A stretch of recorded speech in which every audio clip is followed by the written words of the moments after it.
കടിഞ്ഞപ്പം കേട്ടിട്ടുണ്ടോ? മാവ് കുഴച്ച് കയ്യും കാലം കടയുന്നത് കൊണ്ടുണ്ടായതാണോ ഈ പേരെന്ന് എനിക്ക് സംശയം ഉണ്ടായിരുന്ന ഒരു അപ്പമാണ്.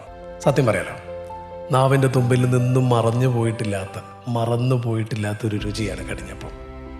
ആ കടിഞ്ഞപ്പത്തിൻ്റെ കഥയാണ്, അതിനായി കഠിനാധ്വാനം ചെയ്തിട്ടുള്ള ഒരു സ്ത്രീയുടെ കഥയാണ്. അവരുടെ പേര് ബിയാന്താത്ത. ബിയാന്താത്ത അവിടെ താഴെ ചളിയും ചാണകമൊക്കെ മെഴുകിയിട്ടുള്ളൊരു തറയാണ്.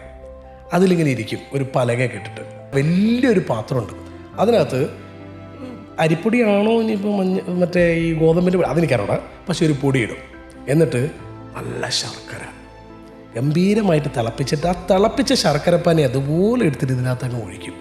എന്നിട്ട് നമ്മൾ ഈ മോര് കടയുന്ന കടകോലില്ലേ, ആ കോലെടുത്തിട്ട് അതിന് നടുവിലിരുന്നിട്ട് ഇവർ കാലൊക്കെ നീട്ടി വെച്ചിട്ട് ഇങ്ങനെ പിടിച്ച് ഇങ്ങനെ കടയും.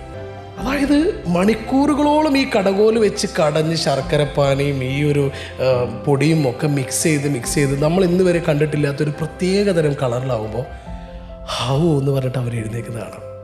31 മാറിക്കഴിഞ്ഞാൽ കുട്ടികളല്ലേ, കൗതുകണ്ടാണല്ലേ, ഞാൻ ആരും വരില്ല നോക്കിയിട്ട് നല്ല നൈസായിട്ട് ആ ചെമ്പിൻ്റെ പാത്രത്തിലേക്കൊന്നിങ്ങനെ കയ്യിലിങ്ങനെ വെറുതെ വിരലിൻ്റെ ഒരു അറ്റ ഇങ്ങനെ മുഖ്യം നോക്കും, തൊട്ട് നോക്കാൻ വേണ്ടിയിട്ട്.